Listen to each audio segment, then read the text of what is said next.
Salam guys. So sorry if I'm a bit I've been sick for on and off for the past week, and it was really bad in the beginning, and then it kind of went away, and then this morning I woke up and I thought I was dying. Basically, this is a video that not that I wanted to avoid, but only because it had caused me issues last time I filmed it, and so trying to just leave it, but it's proved to be quite difficult to not have it because I keep getting asked, why did you come to Islam, what led you to Islam, and blah blah blah blah blah. And so it'd be a lot easier to just have somewhere to direct people, because as far as telling someone in person, I can summarize it pretty quickly and be done with it, but typing something is just not. And then I feel like it loses some of its value.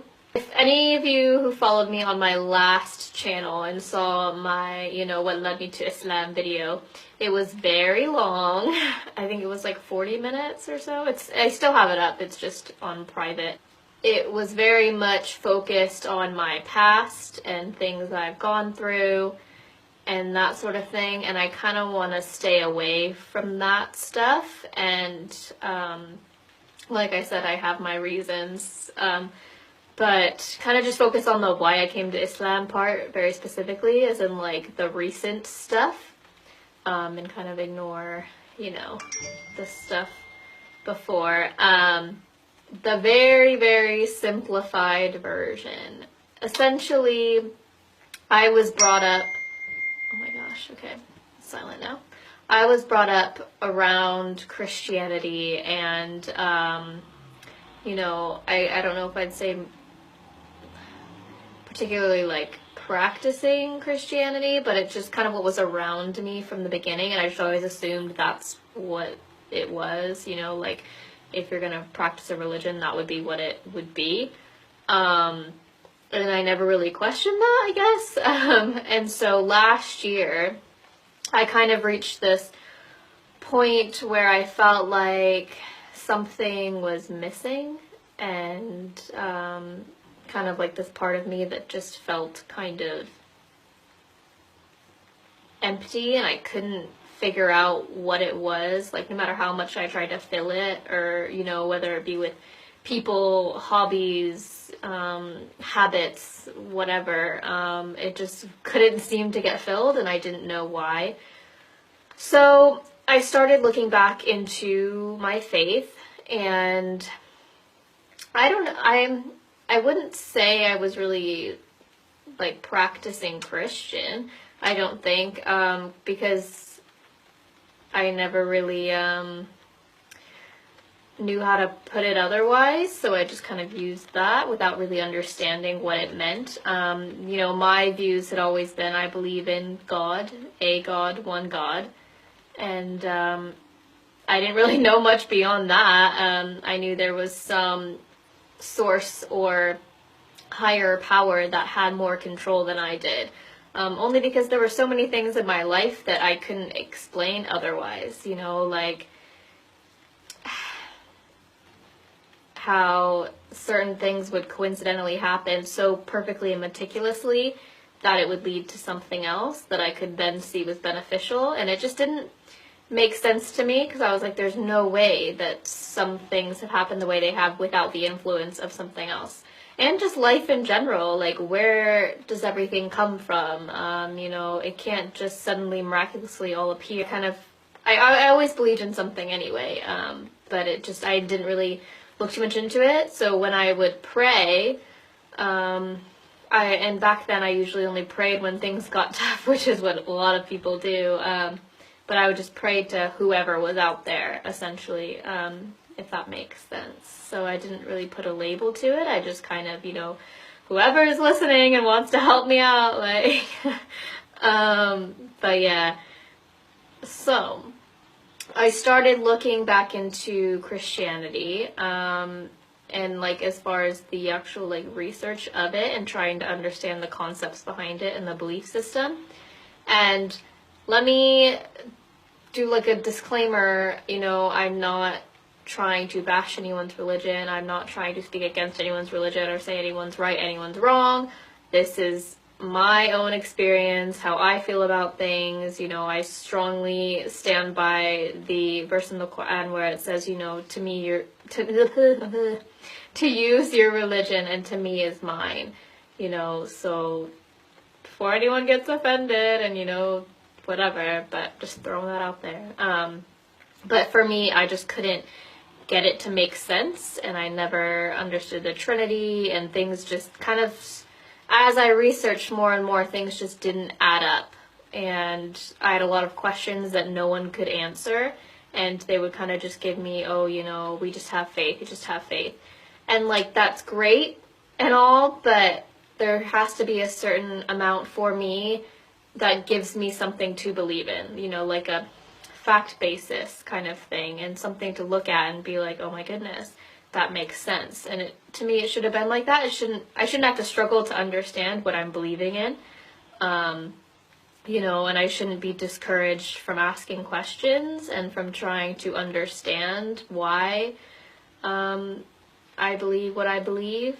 I should be allowed that freedom to do my own research and to try and understand. So at that point, I started kind of researching into other religions, but nothing was really doing it for me, I guess. And so then I kind of came to this point of, okay, you know, like, I just know I have my beliefs and I know what I believe in. There's just not a religion that matches it, so I'm just not going to practice anything, and I'll just do my own thing.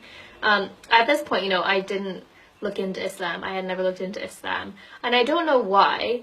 I think it just seemed very distant and not unwelcome, but I felt like I didn't feel like just anyone could become like a Muslim. I thought, I don't know what I thought. I just thought it seemed very unattainable, if that makes sense. So I just didn't really bother. Until someone had made a comment to me about Muslims, very offhandedly. This was a Catholic person, so it wasn't, you know, anyone trying to push anything on me. She had just mentioned, oh, you know, the way that they talk about God is really beautiful, and the way that they worship God is really beautiful. And so that didn't really catch me at first, I mean, but it stuck with me, and I didn't really know why, and I just kept thinking about it. Kind of every once in a while it would pop up, and I was like, okay, you know, maybe I'll just look into Islam just to understand what it's about, because I love to research and I love to read up on things just for the heck of it, like for like not any goal out of it, just, you know, if it's interesting or if I want to educate myself, because I think it is important for us to educate ourselves on things we don't understand as much as possible. I started researching and kind of looking at the basic ideas and like fundamentals of Islam, and I started watching lectures, and when I was at work I would read the Quran on my phone, and obviously at first it's not, for most people doesn't really hit you as hard because you're not necessarily understanding what it is you're reading. And so I started looking more into that, into the meaning, and then what got me kind of like, oh, was the scientific side of Islam and the scientific miracles that are in the Quran and things that were predicted in the Quran and history, and that, you know, we are still discovering now. And I was kind of like, okay, you know, this is something to hold on to. And the fact that in Islam it's just God alone. And sorry that it's like really bright and everything, and I'm like really close. Basically, my camera battery died, and then I charged it a bit, and then I went to film it again, and my camera is having some issue focusing on my face, and so I realized that after filming the whole second part of the video. So then I had to film it again, did the exact same thing, and I was like, right, okay, fine. My battery died again, and then And now I'm trying it again, and I have to be like this close to get it to focus. And I'm like using my phone to check and make sure it's focused, and it's just a hassle. Anyway, I was politely told to not make this video like a uni lecture, so I'm going to try and wrap it up as quickly as possible. Basically, I left off saying I liked that in Islam that God is one and it is just God on his own. Basically, so we have in Surah Al-Ikhlas where it says Bismillahir Rahmanir Rahim, Kuhu Allahu Ahad, Allahu Samad, which is say he is Allah who is one, Allah the eternal refuge. So that idea that, you know, God is just one, there is no intercessor to him, and then the next bit, lam yalid wa lam yulad wa lam yakul lahu kufuwan ahad. So say, so he is neither begotten nor is he born, and to him is there no equivalent. So there is no partners in, you know, to God. There is no intercessor to God. It is just God on his own. And, you know, we have that direct link to him. And I feel like that's kind of how I've always felt my relationship was with God. You know, it was a direct link and a direct conversation I was having with him. And I didn't like the idea of there being any barriers between us. You know, you get to have that direct conversation. And so that was something that was really important to me. And also the fact that we can't exactly say, you know, God is this or God is that. You know, the word Allah, you know, Ilah is God in Arabic. Allah is the God, or, you know, the God. And there's no gender, there is no saying it is this or that, it is just the God. So, you know, we can't say God is this or that, or, you know, whatever, or make any descriptions of like appearance wise or things like that, because we don't know. And that's something that was important to me, because I've always felt, you know, how can we say that, because we don't know. Basically, Islam was just the religion that matched, you know, everything I already felt. I had my own belief system, and it really was that thing. It was just like an aha moment, and a lot of converts or reverts describe it as kind of like you go your whole life thinking your vision is perfect, never knowing you need glasses. You finally get your eyes checked, and you know, you put your glasses on, and it's like this whole world of clarity that you never knew existed. And you could have gone your whole life not knowing it existed, but like once you have it, it's like, wow, like it really is kind of like it is a life-changing moment. And it's really beautiful. I'm not going to say that it was the easiest thing on earth. There is a lot of hardships that come with reverting to Islam. You know, I won't get too much into that, but it's tough. It's really tough. And we face a lot of challenges and a lot of things that, you know, many born Muslims can't exactly relate to. So I think it is important to have, you know, one or two convert or revert friends if you can find them. If you need one, I'll be yours.